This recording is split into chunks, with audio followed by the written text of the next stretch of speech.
안녕하세요. 유튜브 넘버원 축구 분석 전문 채널 골때리는 TV 배팅맨입니다. 자, 축구 토토 승무패 12회차 결과 1등이 나오지 않으면서 8억 1,460만 원이 2월이 됐습니다. 그렇기 때문에 13회차의 경우는 아마 1등 당첨 금액이 한 20억 정도 될 것으로 보이기 때문에 일주일 동안 또 열심히 준비를 해서 골때리는 TV 가족분들께 도움될 수 있는 픽 드릴 수 있도록 노력하겠습니다. 자, 우선 제가 주말에 굉장히 바빴는데 뭐 때문에 바빴냐? 바로 K리그가 개막을 했습니다. 주말에 TV 보신 분들은 아시겠지만 K리그가 개막을 했고 그 말인즉슨 곧 축구 토토 승무패에 K리그 경기들이 들어올 거란 얘기가 되겠죠. 그래서 미리 경기를 좀 봐놓고 준비를 해놔야 되기 때문에 토요일에 3경기, 일요일에 또 3경기를 다 봤습니다. 우선 토요일 같은 경우는 울산 대 전북, 수원 삼성 대 광주, FC 서울 대 인천 3경기 중에 FC 서울 승 1경기 구매로 5만 원 구매를 했었고, 구매한 건 따로 공유를 드리진 않았습니다. 당연히 개막전이기도 하고 저 역시도 선발 라인업을 경기 시작 40분 전에 확인을 한 이후에 배팅을 한 거였기 때문에 공유를 드릴 시간도 없었어요. 그리고 왜 3경기 중에 FC 서울 승에 배팅을 했냐면, 우선 울산 대 전북 경기는 사실상 무승부에서 한 끗 차이로 경기가 갈릴 것 같아서 배팅을 하진 않았는데, 역시나 전북에 송범근 골키퍼가 없으니까 선발 출전한 김정훈 골키퍼 굉장히 어이없는 실수를 하면서 역전골을 내주면서 2대1로 전북이 패배를 했죠. 경기 내용적으로는 사실상 울산이 승리할 경기까지는 아니었다라고 보고 있고, 수원 삼성 대 광주는 사실상 선발 라인업을 봐도 이거 누가 이길까? 감이 전혀 오진 않아서 베팅을 하지 않았는데 광주가 승리를 했더라고요. 자, 그리고 이번 시즌도 수원 삼성은 참 어려운 길을 걸을 것 같았습니다. 그리고 제가 베팅한 FC 서울 인천 경기는 선발 라인업을 보고 임상엽, 황의조가 있는 걸 보고 바로 베팅을 했습니다. 2대1로 FC 서울이 승리를 하면서 2배를 먹었는데, 결과적으로는 임상엽 선수가 확실히 포항에서의 골 감각을 그대로 FC 서울로 가지고 왔고, 황의조 선수는 생각보다 좀 공격적인 모습이라기보다는 수비 가담을 많이 해주면서 활동량을 많이 보여주는 경기였습니다. 그리고 일요일에는 대전과 강원의 경기에서 강원의 승을 베팅을 하려고 했었는데, 이게 인터넷 구매가 한 회차에 5만 원밖에 구매가 안 돼서 토방에 따로 갈 시간이 없어서 구매를 못 했는데, 갔으면 큰일 날 뻔했습니다. 강원승 베팅했으면 큰일 날 뻔했죠. 경기 보신 분들은 아시겠지만 이번 시즌 대전 이를 갈고 온 것 같습니다. 대전이 2대0으로 승리를 했는데, 티아고와 레안드로의 브라질 용병 라인도 좋지만 뭐니뭐니 해도 주세종 선수가 거의 중원에서 미쳤더라고요. 중원에서 굉장히 좋은 모습을 보여줬고, 오재석 선수, 조유민 선수 수비 쪽에서도 굉장히 단단한 모습을 보여줬어요. 첫 경기에서 보여준 폼이라면 이번 시즌 K리그에서 대전의 목표는 잔류라고 하는데 잔류를 넘어서는 기록을 보여주지 않을까 기대가 되는 경기력이었습니다.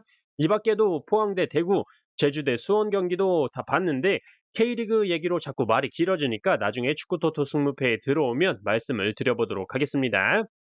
자, K리그 얘기하다가 갑자기 말이 길어졌는데 다시 본론으로 돌아와서 축구토토 승무패 12회차 결과에 대해서 복기를 해보는 시간 가져보도록 하겠습니다. 축구토토 승무패 13회차 역시 프리미어리그와 라리가 경기들로 이루어져 있기 때문에 결과가 어떻게 나왔는지, 12회차 결과가 어떻게 나왔는지, 왜 2월이 됐는지 한번 들어보시면서 다음 회차 준비하시면 도움이 되실 거라 생각합니다.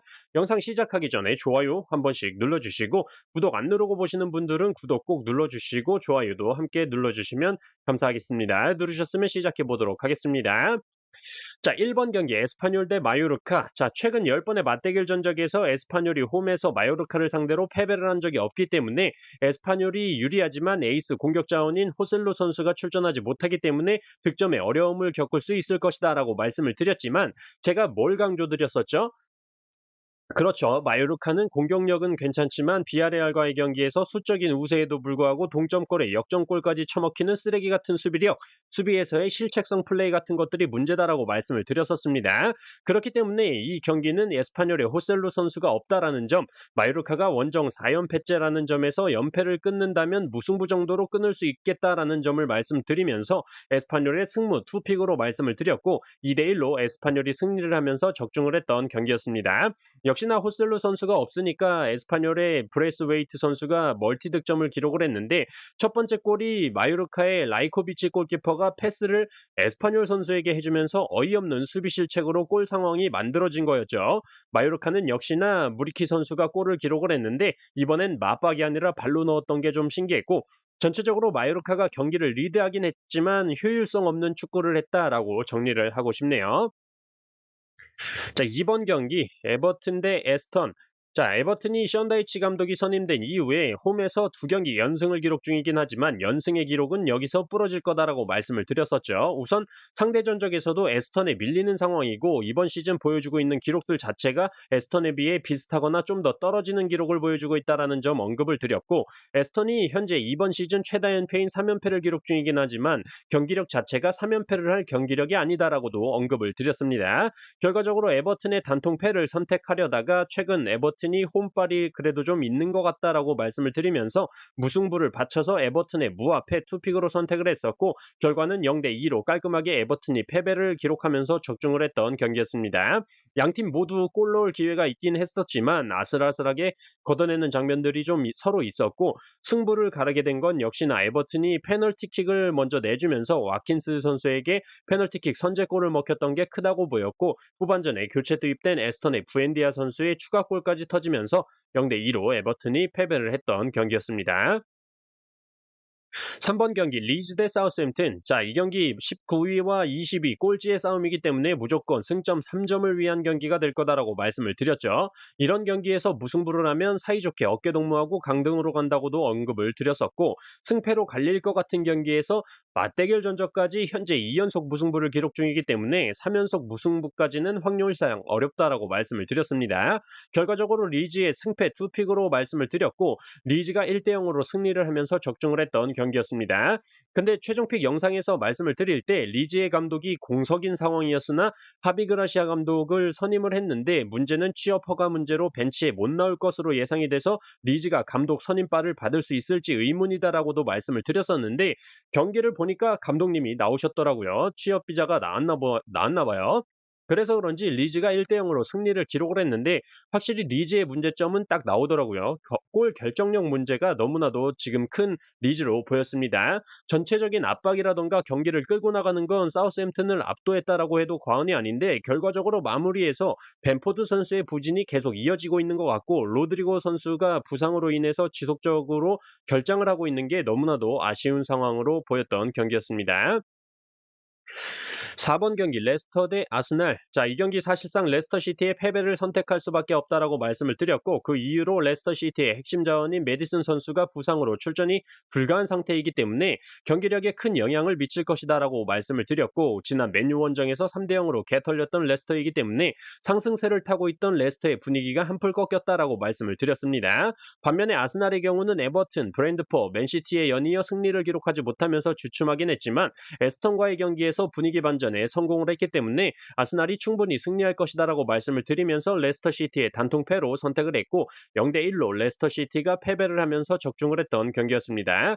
역시나 경기 내용적으로 아스날이 레스터 시티를 압도했지만 생각보다는 골이 많이 안 들어갔다라고 말씀을 드릴 수 있겠고 아스날 트로사르 선수의 골이 있었지만 취소가 됐는데 코너킥 상황에서 데니워드 골키퍼의 오른팔을 잡아서 방해했다는 걸로 골 취소가 됐는데 그 정도가 취소가 될 만한 상황이었는지는 조금 이해가 안 가더라고요. 어쨌든 아스날이 승리를 하긴 했지만 조금은 전에 비해서 득점력적인 부분에 문제가 있어 보이는 아스날이었습니다.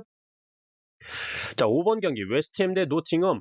자, 이 경기 웨스트햄의 경우 홈에서 득점력이 2배 가까이 증가하는 모습을 보여주고 있지만 노팅엄의 경우는 원정 3골 25실점을 기록 중으로 원정 쓰레기의 모습을 보여주고 있다라고 말씀을 드렸죠. 최근 노팅엄이 나바스 골키퍼의 영입으로 몸빵과 버티기로 수비 능력치가 올라가긴 했지만 원정에서는 몸빵으로 버티는 것마저도 집중력이 떨어지는 상황이기 때문에 이변이 나온다고 해도 무승부 정도가 최선이지만 무승부에 대한 기대가 되지를 않는 경기다라고 말씀을 드렸죠. 또한 최근 맞대결에서 골을 기록했었던 아워니 선수가 부상으로 출전이 불가하다는 점, 한 번에 영입된 자원들이 너무 많기 때문에 팀워크적인 부분으로도 웨스트햄이 더 우세하다라는 점, 노팅엄이 이번 시즌 2연속 무승부를 기록한 적이 없다라는 점을 볼 때 종합적으로 웨스트햄의 단통승으로 선택을 했고 4대0 웨스트햄이 대승을 기록하면서 적중을 했던 경기였습니다. 나바스 선수가 선방을 하고 골대도 막아주고 후반전까지는 잘 버텼던 노팅엄이지만 웨스트햄의 데닝스 선수가 2분 만에 2골을 터뜨리고 나니까 그때부터 쭉쭉 개털렸죠. 나바스 골키퍼도 노팅엄의 원정 쓰레기 정신이 이제 깃들기 시작한 것 같고 웨스트햄은 데닝스 선수의 멀티골 이후에 라이스 선수의 골, 안토니오 선수의 골까지 깔끔하게 4득점을 하면서 끝이 났던 경기였습니다. 자, 6번 경기 카디스 대 라이오. 자, 카디스에 비해 라이오가 이번 시즌 기록적인 면에서 더 앞서고 있다라고 말씀을 드렸었고 최근 3번의 맞대결 전적을 볼 때 라이오가 홈에서 2승, 카디스가 홈에서 1승을 기록 중인데 카디스가 승리했을 당시에는 라이오의 현재 주전 자원들이 출전을 많이 안 했다라고 말씀을 드렸었죠.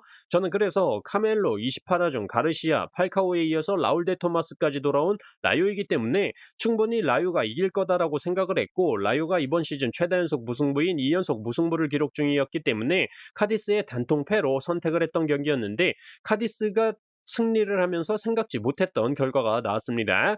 경기 내용적으로는 라이오가 패배할 경기는 아니었지만 카디스가 수비 뒷공간으로 찔러줬던 볼을 과르디올라 선수에게 정확하게 이어졌고 그대로 골을 만들어내면서 1대0으로 카디스가 승리를 했죠. 라이오의 경우는 라울 데 토마스 선수가 부상에서 복귀하면서 출전 시간을 늘리고 있다라고 말씀을 드렸었는데 이 경기에서 선발 출전을 했습니다. 근데 딱히 전에 보여줬던 좋은 모습들을 전혀 보여주지 못했고 주전 미들 자원인 오스카 트레오 선수나 우나이 로페즈 선수를 왜 후반전에 교체 투입을 시켰는지 그게 좀 너무 아쉬웠습니다. 그건 뭐 감독의 머리에서 라인업을 짜기 때문에 이런 선수 기용 문제 같은 거는 제가 예상을 할 수가 없어서 좀 이 부분은 좀 아쉽네요. 자, 7번 경기 본머스 대 맨시티. 자, 이 경기 멤버십 분들 전용으로 말씀을 드렸던 경기고 누구나 생각하듯이 본머스의 단통패로 선택을 했던 경기였습니다.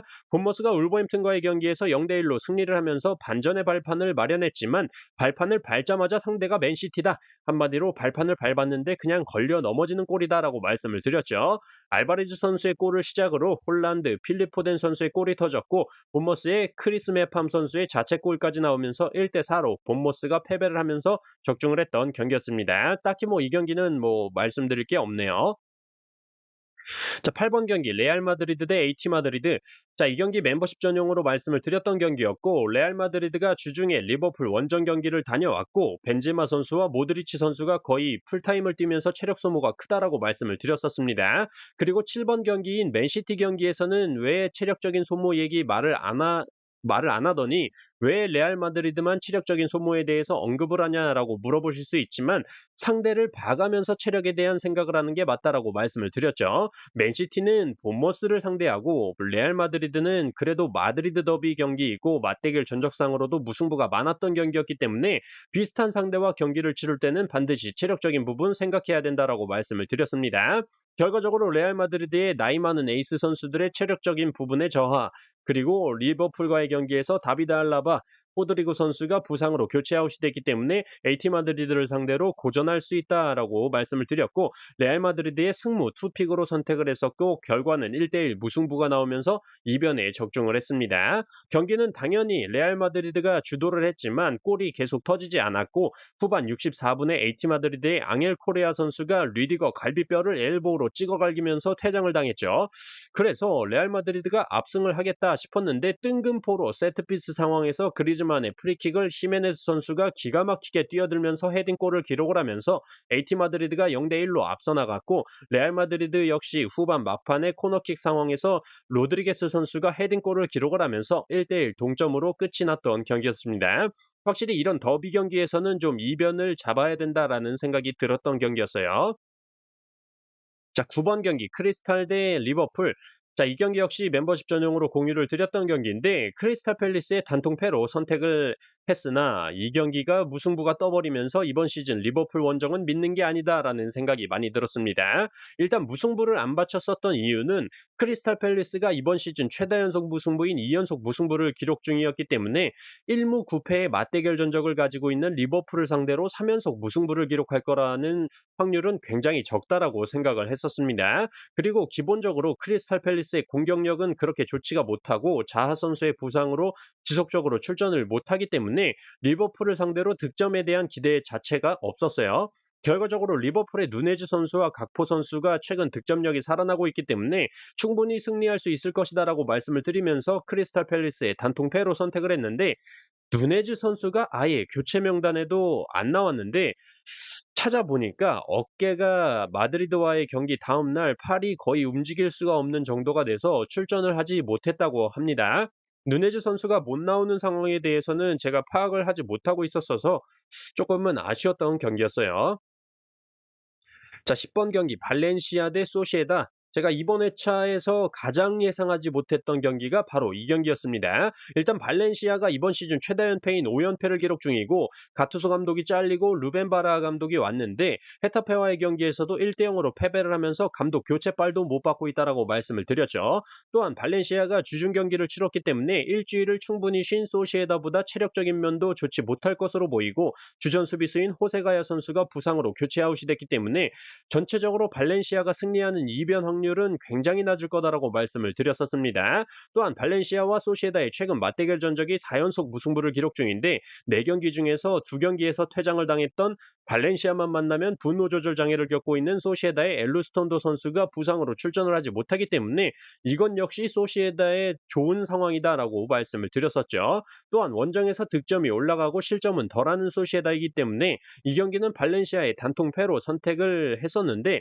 결과는 발렌시아가 1대 0으로 승리를 하면서 아예 생각지 못했던 결과가 나와버렸습니다. 물론 골은 발렌시아 선수의 발에서 나온 게 아니라 낮은 크로스를 올렸는데 소시에다의 스벨디아 선수가 기가 막힌 슬라이딩으로 자기 편 골대에 골을 집어쳐 넣으면서 자책골을 기록을 했죠. 결과적으로 소시에다가 경기를 주도했지만 발렌시아도 루벤 바라 감독 교체빨을 슬슬 받고 있는 것 같았습니다. 자책골이긴 했지만 어쨌든 발렌시아가 측면을 활용해서 만들어가는 과정들이 좀 좋았던 경기였다라고 정리를 하고 싶네요. 자, 11번 경기 빌바오 대 지로나. 자, 이 경기 멤버십 전용으로 말씀을 드렸던 경기로 빌바오가 투표율 78% 굉장히 높게 받고 있지만 이렇게 몰릴 경기가 아니다라고 말씀을 드렸죠. 기본적인 데이터들을 종합해 볼 때 빌바오에 비해 지로나의 골 전환율이 2%나 높은 상태고 경기당 찬스를 만들어내는 횟수, 패스의 정확도 부분에서 오히려 지로나가 빌바오에 비해 높은 수치를 기록 중이다라고 말씀을 드렸습니다. 다만 클린시트 경기가 빌바오의 경우가 더 많고 실책적인 부분에서 지로나보다 좀 더 안정적인 데이터를 빌바오가 보여주고 있다라는 점을 볼 때 전반적으로 빌바오나 지로나나 대등하다라고 판단을 하고 패턴적인 부분으로도 11번 경기에서 최다 연속 정배 결과가 출현 중이기 때문에 정배가 끊어질 타이밍이다라고 말씀을 드리면서 지로나의 승리까지 선택하기에는 지로나가 원정에서는 득점력이 홈보다는 좀 떨어지는 기록을 보여주고 있어서 빌바오의 단통 무승부로 선택을 했던 경기였습니다. 근데 결과는 빌바오가 2대 3으로 패배를 기록하면서 틀렸으나 경기 보신 분들은 아시겠지만 이날 빌바오가 뭔가 귀신이 썼다, 재수가 더럽게 없었다라고 말씀을 드릴 수가 있었죠. 지로나의 3골 중에 2골이 빌바오의 자책골이었는데 물론 그런 상황을 지로나에게 준 빌바오도 문제가 있지만 어쨌든 운도 없었던 경기였다라고 말씀을 드릴 수가 있겠네요. 자, 12번 경기 토트넘 대 첼시. 자, 토트넘 승리 투표율 너무 몰렸다. 아무리 첼시가 최근 승리가 없다고 하지만 토트넘을 믿기에는 토트넘의 뒤통수 맞은 게 너무나도 많아서 뒤통수에 굳은 살이 박혔다라고 말씀을 드리면서 토트넘이 첼시에 비해 헤딩골이 12골로 3골인 첼시에 비해 굉장히 많지만 그만큼 크로스만 주구장창하는 이번 시즌 전술을 보여주고 있어서 안 풀리는 경기에서는 프리미어리그 팀이 맞나 싶을 정도의 경기력을 보여준다라고 말씀을 드렸었죠. 결과적으로 토트넘의 무합의 투픽으로 토트넘의 승리를 안 봤던 경기였는데 생각지 못하게 페리시치 선수나 손흥민 선수가 아예 출전을 하지 않았고 히샬리송 선수를 투입을 하면서 수비적인 전술을 보여줬던 토트넘이었습니다. 그러다 보니까 첼시가 전혀 뚫지를 못했고 경기를 라이브로 보는 내내 거의 뭐 답답해서 막 고구마를 한 10개 한 번에 먹은 듯한 기분을 느꼈어요. 제가 최종 픽 말씀을 드릴 때 첼시의 포터 감독은 이 경기에서도 패배를 하면 그냥 감독 때려치고 포터 끌고 다니면서 붕어빵이나 팔아야 된다라고 말씀을 드렸었는데 와 정말 경기를 보면서 느낀 건 여기저기에서 좋은 선수들을 사 와서 뭔가 역할을 나눠준 게 아니라 "야 너 잘하지? 몸값 비싸잖아. 알아서 잘해라 임마." 이런 느낌이더라고요. 포터 감독 '너무 너무하다.' 싶다라는 생각이 들었고 포터 감독을 자르면 또 위약금을 물어줘야 되는 상황이기 때문에 이러지도 못하고 저러지도 못하는 첼시 상황일 텐데 지금 이대로라면 '첼시 순위 더 떨어질 수도 있지 않을까.' 생각이 들어요. 그리고 뭐 경기를 보는데 첼시의 지우 선수가 토트넘의 에메르송 선수였나요? 아무튼 토트넘 선수의 귀싸대기를 한 대 쳤는데 심판이 레드카드를 줬다가 VAR을 보고 레드카드를 취소하는 장면이 나왔는데 그 장면도 좀 웃기더라고요. 보통 VAR을 확인을 하고 레드카드를 주던가 할 텐데 좀 뭐 아무튼 볼거리가 있었던 경기였습니다. 자, 13번 경기 RC 셀타 대 바야돌리. 자, 이 경기 멤버십 전용으로 말씀을 드렸던 경기였는데 너무 제가 의심을 했던 경기였습니다. 일단 맞대결 전적에서 2018년 9월 이후로 바야돌리드를 상대로 승리한 적이 없는 RC 셀타라는 점과 배당을 너무 낮은 정배당을 RC 셀타에 줬었기 때문에 이건 뭔가 토사장의 낚시다라고 생각을 하고 처음부터 좀 편견을 가지고 접근을 했던 것 같습니다. 더군다나 바야돌리의 세르지오 레온 선수가 맞대결 전적에서 좋은 모습을 보여줬었고 최근 영입된 사일라린 선수가 매경기 알토란 같은 골을 기록 중이기 때문에 이변 가능성 충분히 있다. 또한 패턴적인 부분으로도 13번 경기와 14번 경기가 2회차 연속으로 정배 결과가 나왔을 때 3회차에서는 꼭 13번 경기가 무승부나 역배로 부러지는 패턴이 있었다에 대해서도 말씀을 드리면서 무앞에 투픽으로 선택을 했는데 딱 최근 RC 셀타의 경기력의 상승세 그대로 3대 0으로 RC 셀타가 대승을 기록하면서 틀려버린 경기였습니다. RC 셀타의 세페로비치 선수의 선제골과 베이가 선수의 멀티골로 RC 셀타가 승리를 했던 경기였어요. 자, 14번 경기 세비야 대 오사수나. 자, 세비야가 주중에 PSV 원정 경기를 다녀왔기 때문에 체력적인 문제점은 있을 수 있으나 홈에서만큼은 확실히 좋은 공격력을 보여주는 세비야고 PSV 원정 경기에서 엔네시리 선수를 후반전에 교체 아웃시켜주면서 체력 안배를 시켜준 점 또한 주전 미드필더인 네마냐 구데이 선수는 PSV 원정 경기에 출전을 하지 못했기 때문에 체력적으로 문제가 없다라는 점 언급을 드렸고 오사수나를 상대로 홈에서만큼은 최근 맞대결 전적에서 전승을 기록 중이라는 점 그리고 오사수나는 최근 득점력 난조에 시달리면서 5경기 연속으로 승리가 없는 상황이라는 점을 말씀드리면서 세비야의 단통승으로 선택을 했던 경기였는데 체력적인 문제가 없다고 말씀을 드렸던 세비야의 엔네시리 선수와 네마냐 구데이 선수가 골을 터뜨리긴 했지만 전반 초반에 오사수나의 헤딩 선제골을 먹히면서 쫓아가는 식으로 경기를 시작한 게 문제가 됐던 것 같고 세비야의 페르난도 선수의 자책골까지 나오면서 계속 쫓아가는 입장으로서 경기가 진행이 된 게 세비야의 패배의 원인이 된 것 같습니다. 결과적으로 2대 3으로 오사수나가 승리를 하면서 틀려버린 경기였습니다. 자, 이렇게 축구토토 승무패 12회차 결과에 대해서 말씀을 드려봤습니다. 결과가 이해가 뭐 사실 되는 경기도 있고 이해가 좀 안 되는 경기도 있긴 하지만 이게 바로 승무패의 매력이고 그렇기 때문에 1등이 되기가 힘든 게 아닌가 생각이 드네요. 자, 저는 약 8억이 2월된 축구토토 승무패 13회차 열심히 또 한 주 동안 준비를 해서 골대되는 TV 가족분들께 도움이 될 수 있는 픽으로 돌아오도록 하겠습니다. 이상입니다.